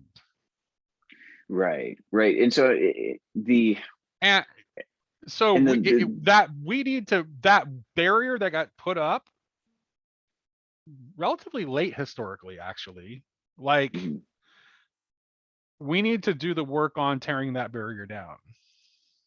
Well, I think that what Paul is doing, and I say this as someone who's married to my wife is Jewish, just for, and I think what Paul's doing is in his thing is like that everyone has now been grafted into the common inheritance of Israel. Yes. Right. So like, I don't think and he's talking about lineage, as David Bentley Hart's piece on his where he wrote on his newsletter, where he talked about how he tends to like modify his translation in the newest edition of his New Testament. Like he makes it very clear that Paul is talking about lineage and ancestry there. Yeah. And so being included into the community of Israel's God, that was, I think that's Paul's animating concern. So but in order to do that, right, to bring the Gentiles in, there were certain things that just had to change, so that that would have been very it would have been hard to, not insurmountable obstacals, but like circumcision. So I'm listening to this Kabbalist guy that I've been listening to, right? And so he talks about he's talking about how like in the Holy of Holies, like a lot of like the separations and the warnings that normally apply within Judaism don't apply within the Holy of Holies, right? So you're not supposed to mix linen and wool, but the veil is made out of a mixture of linen and wool. You're not supposed to have idols, but you have the cherubim, and in the Holy of Holies. So like there are all these things that are like, so it's like the Holy of Holies is kind of like well, you're talking about the beyond good and evil place, right? Like beyond the dualities. So there's no longer, so if, and Christ's claim is that your body is now the temple, right? And so if your body is the temple, then your spirit is the Holy of Holies. So if your body is the temple and your spirit is the Holy of Holies, then of course you have no obligation to maintain those legalistic separations. I would say also that, by the way, that includes, and this relates to Sophiology directly, that also means no longer fearing idolatry, because if Christ is within you, you now gain the ability to make representations that actually are capable of representing the glory. Well, because Christ is ubiquitous and everything is already iconographic in a sense, right? Like exactly. So what we do is now, and you have our the, vision, and if you we're have recognizing it, right, we're recognizing it, and you can't even, and so now anything you create is going to be an icon and not an idol. So we no longer need to fear representation, because we can now do it for the glory of God. Right. And I think that I wanted to, because I think what we're talking about here kind of ties into some of the things you and I have discussed, outside of, these conversations, is, this unity and multiplicity. Because I think that that's really the question, even in the Jew-Gentile distinction, is like, how can these different things be unified? How does the difference principle also is an expression of unity? And that's always been the big problem that we've faced, is that we, our difference has been a cause for division, when I think that the move in creation is the difference is an expression of unity. Well, it's love. We're a family. I mean, that's what it is. The love is the unity, right? So this is why the Trinity, somewhere along the lines, we decided to misgender the Holy Spirit, and we kind of broke the obvious analogy. But it's a family. It's a family, and I think that, like I mentioned, I've been listening to this this Kabbalist guy, and he talks about like the Shekhinah as mother, right? Mhm. Well, so you actually see this within like Hasidic Judaism plus Kabbalah. You actually have the same exact thing, right? You have God the Father, you have Shekhinah as the mother, and you have Israel as the child. Mhm. Mhm. So it's the same. It's the exact same thing, which is why I Yeah. think this is why I think like through mysticism, that bridge that I'm talking about can be built, because the mystic vision within Christianity and within the Jewish tradition has seen the same thing, and that's what it is. It's a multi-unity bound together in love that it is analogously like a family. So this is where maybe you could help me out. I mean, both because your wife is Jewish and you're kind of have some interest in Kabbalah type stuff, or at least some initial interest, is um, how would you describe the so we as Christians, we have an incarnational way of describing the God world relationship, right? Do you see those as like similar or different in No, Judaism than kind of that concept, or like where do depends you on your where's the Judaism. comparison? Where's the comparison points there? Within mystical Judaism, and within Hasidic Judaism and Kabbalah, it's incarnational, Okay, and it's incarnational, and it's incarnational, and there's theosis. okay. Would you say that It's just would you that draw like a closer equivalency to how like Christian concepts of theosis, or would you say that there's differences there? Because I'm not it's. aware enough to be able to even feel comfortable saying, hey, this is what I would say Judaism that or both are Hasidic is pointing about. toward kenosis, as the kenosis is the path to theosis in both. Okay, okay. So it's just there's a different there's a slightly very there's a similar but slightly different set of symbols. Both are pointing toward reality being a multi-unity that is bound in love, Mhm, analogously a family. We mhm, are literally the children of God, mhm. and both are pointing toward a canonic path to realize what we are. Nate, hello. Yeah. Did you I lose lost me? you there for just a second. Okay. So you got you at Yeah. canonic path, and then Yeah. you kind of froze. Yeah. Okay. Sorry. So yeah. So you have slightly, like I said, slightly varying sets of symbols, but there's still like this sort of like analogous family thing going on that suggests like God basically building an extended family, Mhm. that Yeah. I mean, that's what it is. Okay. And Can I interject here with just one? go And for it. this is just a throwaway side point, but I think that that is what this UFO phenomenon, ultimately the apocalyptic value of what this is the assembling and a new stage in the realization of that cosmic family, I actually right? agree with that. I actually agree with that. I And so 100% I agree think with that. I think that that's what's at play, but obviously also like our human families right now, and is they're kind of in a mess. So there is an element where there's tension in that family relation that we don't realize that how intimately connected we are. Paul talks about that in Ephesians 3, that every family in the heavens or in the cosmos calls God Father, drives their name from God as their Father, right? Right. And so there's already this intimate familial connection that Paul's dealing with on a cosmic scale. Right. And so Well, whatever yeah. these are, they're children of God.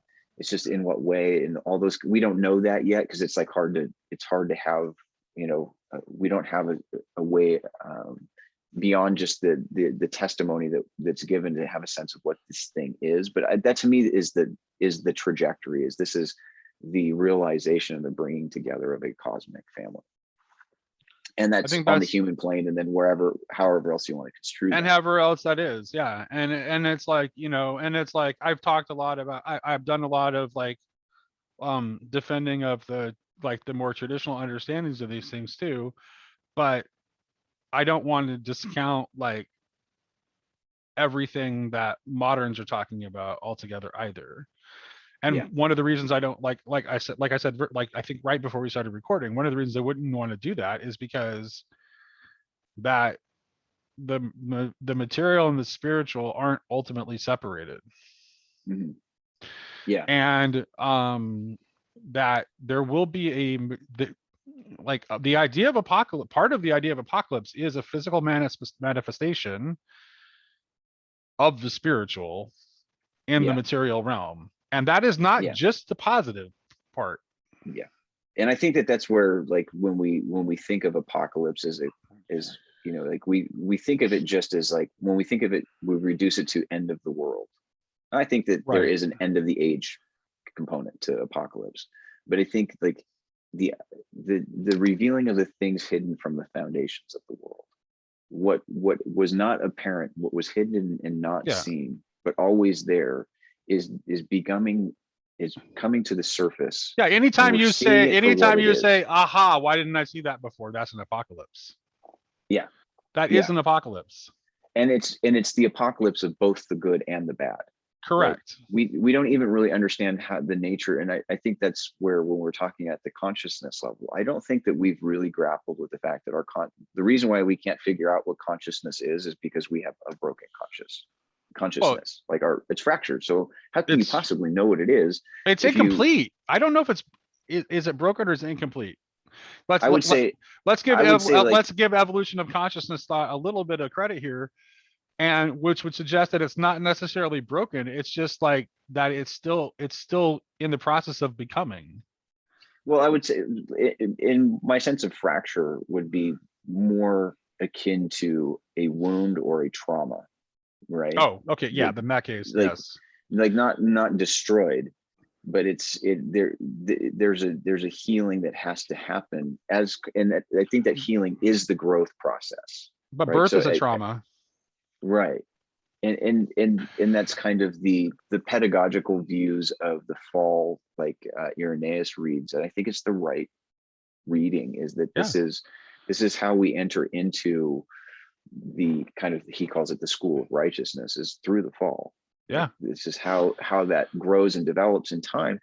And so I'm not, but the traumatic fracturing into the rivalrous and into the zero sum kind of this or that, kind of thinking, the binary that isn't a helpful binary. There is a helpful kind of, difference. There's a helpful difference principle, and then there's one that's not.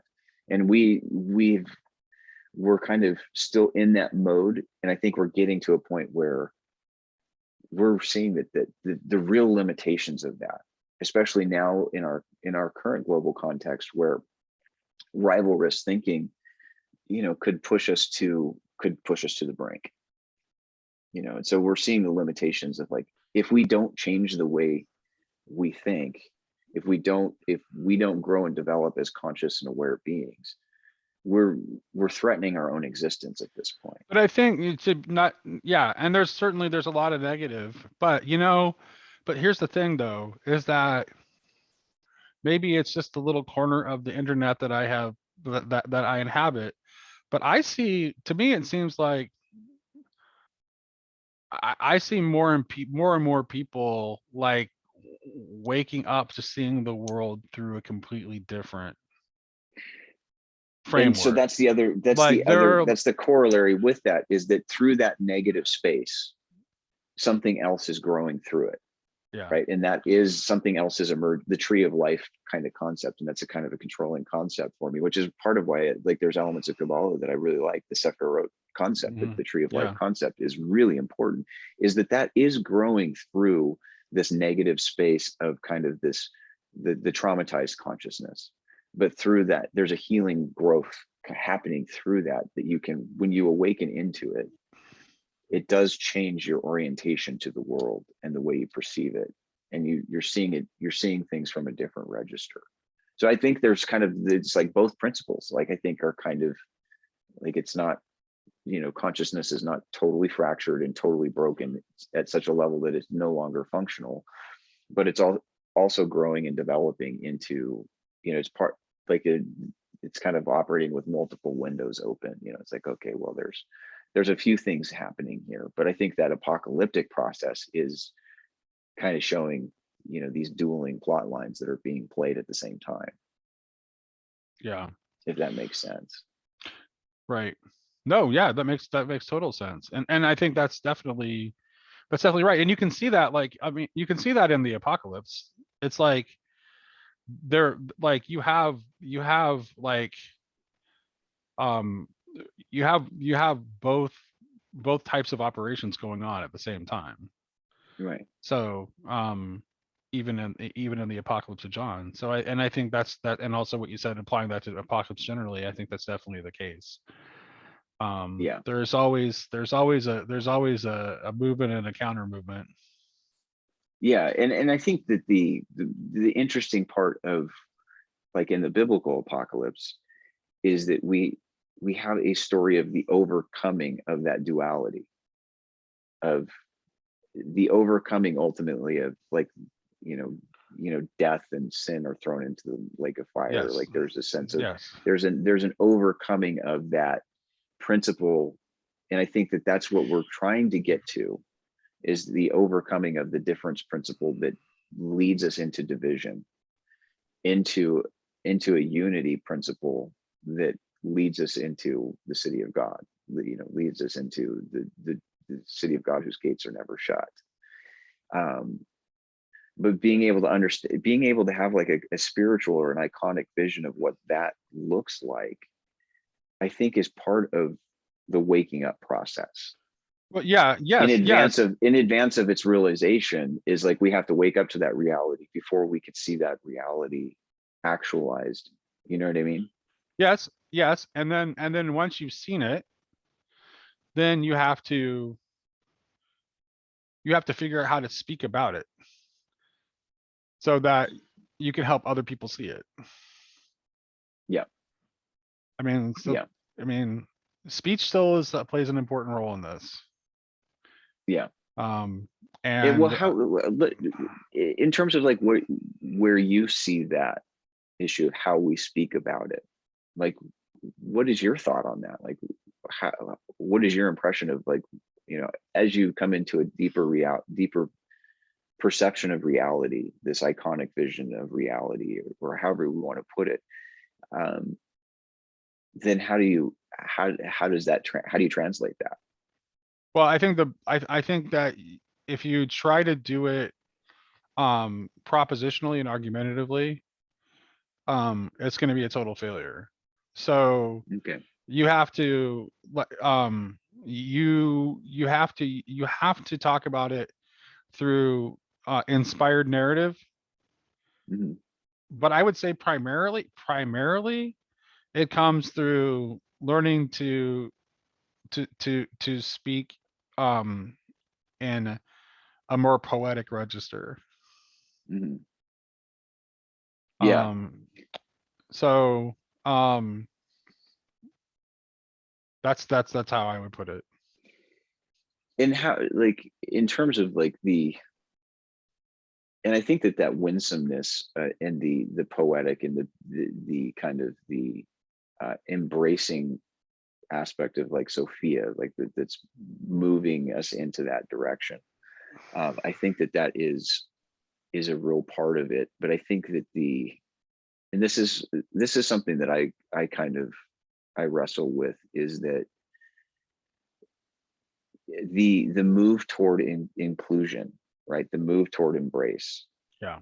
is when you make that kind of a movement, which I think is very much, it is in the ministry of Christ, right? In Christ's Sure. ministry, in Paul's 100%. ministry, is that when they make that move, is that they are also, at the same time, they're heightening contradictions on the ground. And so they're engaging in polemic, and in, they're engaging the combative process at the same time. Mm-hmm. And so that, Jesus has opponents, Paul has opponents, and they're speaking also not just in that poetic register that is the embrace, but also in the prophetic register, which is, things got to change. and that, to me, is like, that's the real, and to me, there's the urgency of the change is But look at that, Isaiah. Look at Isaiah. It's almost all poetry. It is. It's poetry. It's poetry and it's prophecy. Right. You know, it's. There's It's the reason I point out, there's not a, to me, there's a connection between the poetic and the prophetic. Mhm. Like Tease that out there a little is. bit. Oh boy. I think that they're both rooted in vision. This Okay. is the connection, right? Okay. So poetry, a good poet is, any good poem is rooted in the image, right? Mhm. And a good poet is going to be talking about what they see and Mhm. using language to, but it's not just see in the physical seeing, right? Mhm. It's also seeing in the spiritual register, which is what imagination is, right? So Mhm. it's an articulation of the sight of the imagination through Mhm. words Yeah. that are painstakingly arranged in order to put this vision on the page. Prophecy is doing the same thing, either through speech. I'm trying to speak in such a way that I can help you see what I see. Mhm. Mhm. Or I'm, if you're writing prophecy, you're trying to write it in such a way that it will help the person be able to see what you see. Yeah. There's the. Have you read any of Brueggemann's work? Like No. the Prophetic Imagination. He's. I like a lot of what he has to say, but I think you're right that there's an imagistic element to prophecy, at least even like prophecy in the biblical sense of how we Right. see that function. And Even with Plotinus says that that's what contemplation is too. yeah, it's well, and that's where I think like And he when also you're says it's talking a about the game. He says it's a game and it's vision. well, yeah, it is because when you get into that upper register, like inspiration, imagination, vision, it's the same thing, right? It's a way of tapping into that To, transcendent thing to go that back then you to bring it here and it's this shocking, like the prophetic is the thing that shocks us into reality, like that John's doing that in the apocalypse. Is there's these jarring violent images, like, but beneath the image itself is something else is going on. right, right. Yeah, absolutely. Yes. And yeah, which this again, it's like you have more senses than just um your bodily physical senses that sense the material world. You actually have another set of senses that sense the spiritual part of reality, which is really, it's all one reality. It's not like there aren't literally two worlds. No, no, The, there and there's a great poem by are you familiar with the poet Liesl Mueller? mm-mm, Okay, she won the Pulitzer, I want to say in 96 or 97.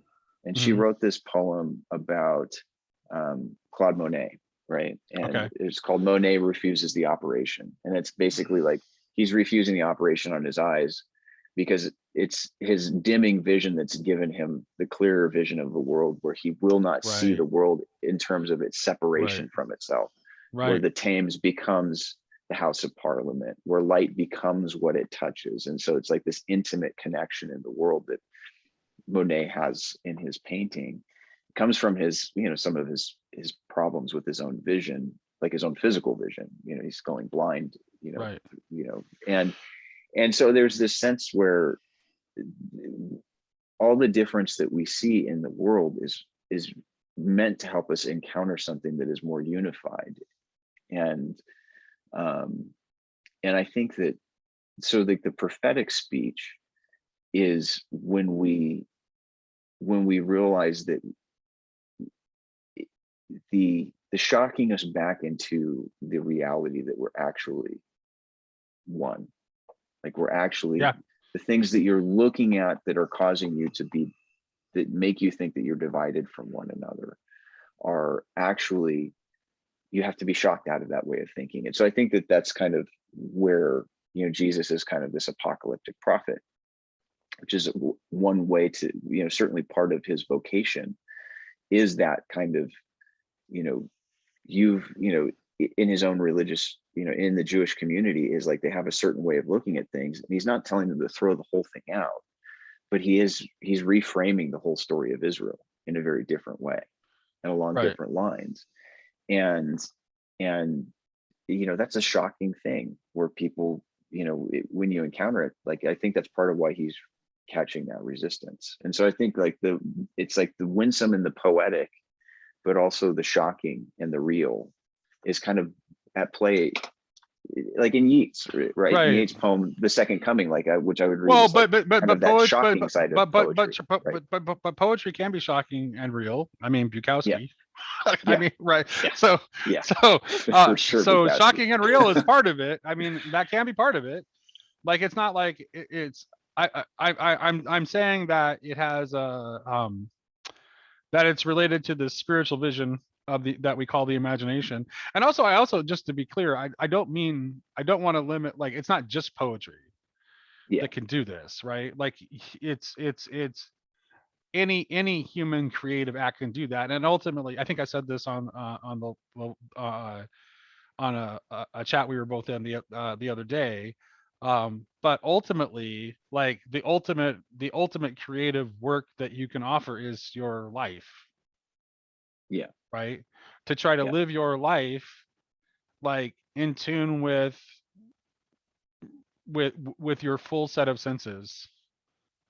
Okay, and because we've been kind of going on for a while here, I'd like to kind of maybe get it closer to wrapping, but around this concept, Nate, because I think that this is really, I would say, like, at my own, like, the thing that's probably closest to my own heart is um is that people begin to cultivate the actual experience of God, Yes. right? Because I think that that's where, we get it. It's so easy to get into this discursive relationship with the truth, where we're kind of arguing about, what is it, this or is it that? Is it, is what I'm hearing you say is that there is a sense where, if you're talking about moving into Pay this realm attention of to your vision. senses. I'm just saying, pay Yeah, attention to your senses, to yeah. all of your senses. So So, that's the like, question I have for you, is like, let's talk about the let's talk how about do you yeah. do that? Okay, so Is let's like, talk about this, and let's talk about this, and I think Barfield is good here, because part of one of Barfield's ideas is that, yes, we're in a mode where participation has withdrawn, but participation never fully withdraws. If correct. participation fully would, well, frankly, we wouldn't exist. We would no longer be in being, because Yeah, participation in God is how we exist. yeah. So participation never fully withdraws. So the thing is I would challenge people to pay attention to what your initial feeling of something is, Mhm, without passing it through the filters of the materialist worldview you've been handed. mhm. When you listen to a beautiful piece of music, I particularly like Ralph Vaughan Williams' Lark Ascending. It's one of my favorite pieces Okay, of music. okay. What happens when I listen to Lark Ascending is spiritual hearing, as well as I am hearing both in a material register and in a spiritual register at the same time. This is obviously true to anyone Mhm, who doesn't pass their primary experience through a materialist filter. You feel it. You mhm, feel it. You mhm, actually feel it, like, you feel it in your body. You feel it in you have an obvious spiritual reaction to it, that you mhm, have to, like, if you're a committed materialist, you just have to say, well, that's just like these particular neurons in this part of my. But why do you believe that, instead mhm, of how you experienced it? Why do you deny your own experience? mhm. Why are you only half empirical? Yeah. Well, there's like what I'm hearing you say in that is, there's the look and see kind of element to it, of like, what are we looking at when we're looking at, or what are we hearing when we're hearing? Right. Is there's the perceptive capacity is, we never encounter a mere object in anything. It could be, Exactly. everything has a story, it has a language that when you tap into that, you're actually tapping into the source of divinity itself, Yes. logos. Like Yes. these are Yes. theophanies that are everyday theophanies, right? This Right. everyday encounter with God in a piece of music or uh, in a well-made sandwich or whatever it is. Like there's always this excess that is associated with any object, that it exceeds itself when you begin to look at it and you Right. begin to open yourself up to a relationship where objects are not unfamiliar with each other, but there's already a much more deeper and rooted common language, right? In some of my own meditation practices, where I think like I've kind of grown out of like this rationalistic thinking into something different. But when I go into those meditations, like there is a physical response, like Yeah. and it's hard to explain, Because yes, of but course, there's always a material part because yeah, you are a spirit matter compound. yeah. Just like So like there's like these feelings of, you can go into it where it's like a good piece of music, same kind of thing, is you are touching into like the Sat Chit Ananda, the being, consciousness, and bliss. There's times when you touch into right. that and And it affects the body itself. and this is obviously so to literally everyone's primary perception before they pass it through a filter. Mhm. Like if you're an atheist and you're looking at a beautiful sunset, what is the first experience? How do you experience that before you pass it through your materialist filter, Mhm. where you explain in physical cause, in terms of physical causes, why the sunset looks the way it does? That's not Yeah, how you don't experience the sunset that way. yeah, You don't experience the sunset through dust particles.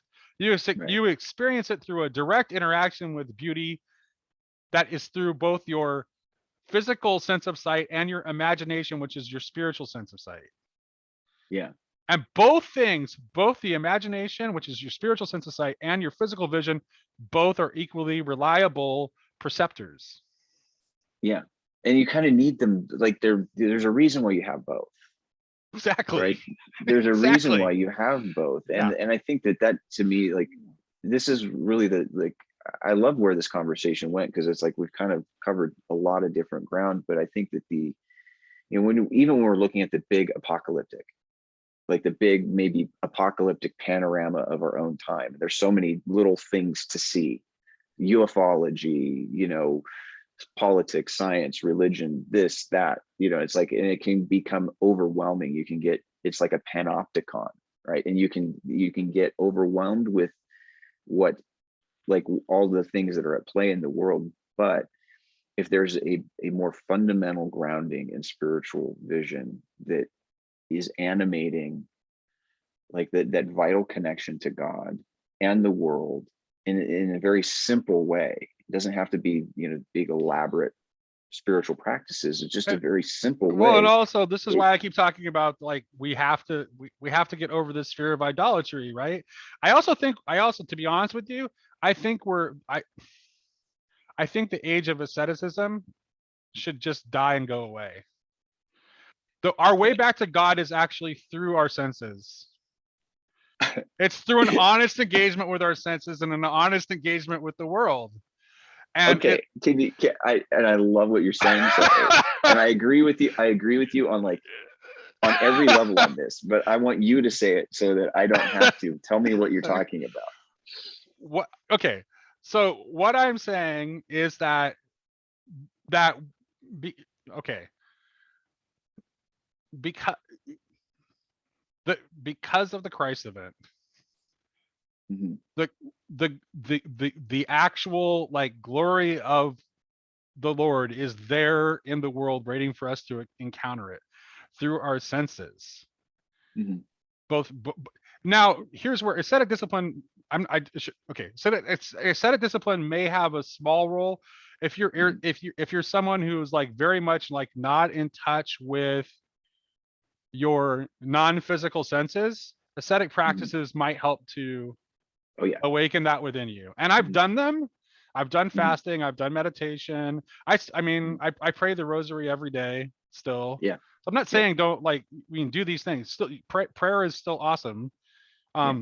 But I don't know. But like really good prayer is very sensual too. Like my senses are still engaged, Mhm. right?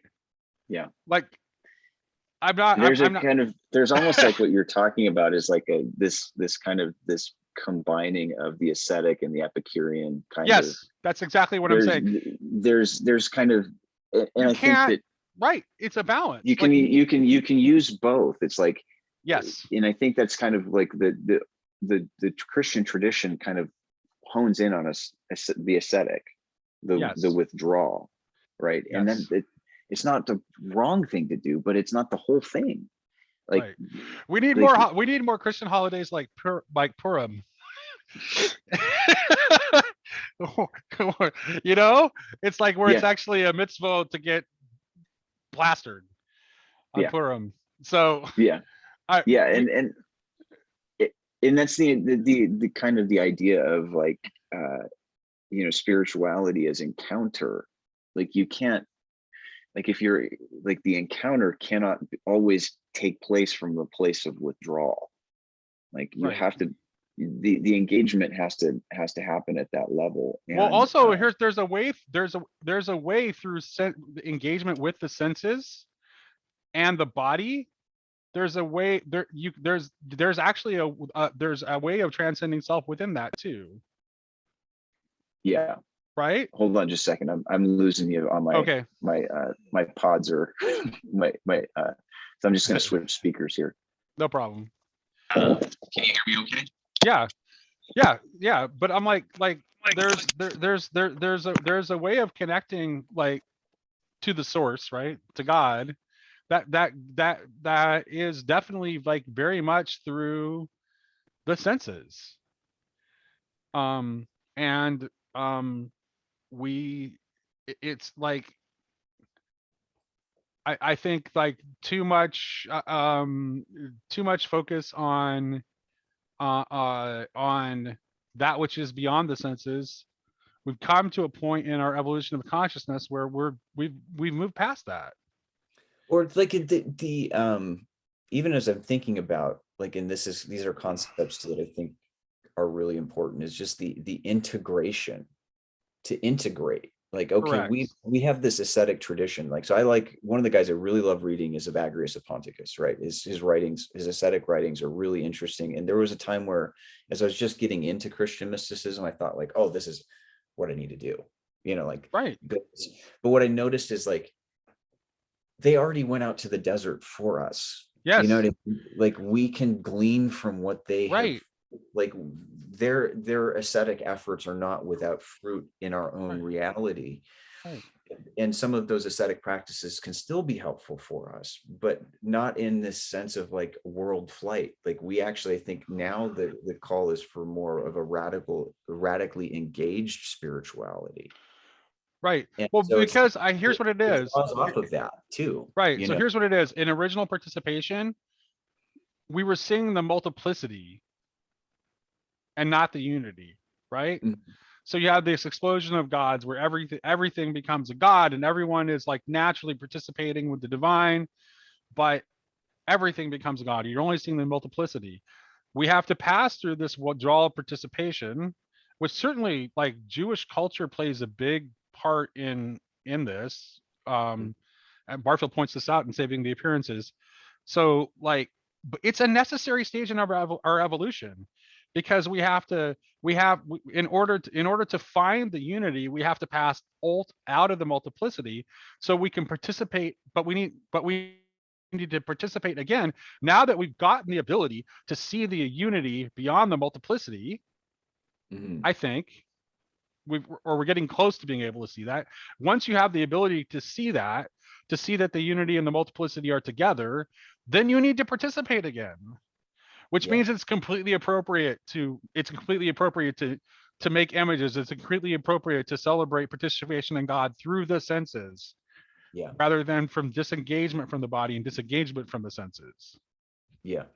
And I think to that point of like the importance, like so much of like, our Old Testament is about this drawing of distinctions, is the these distinctions matter not.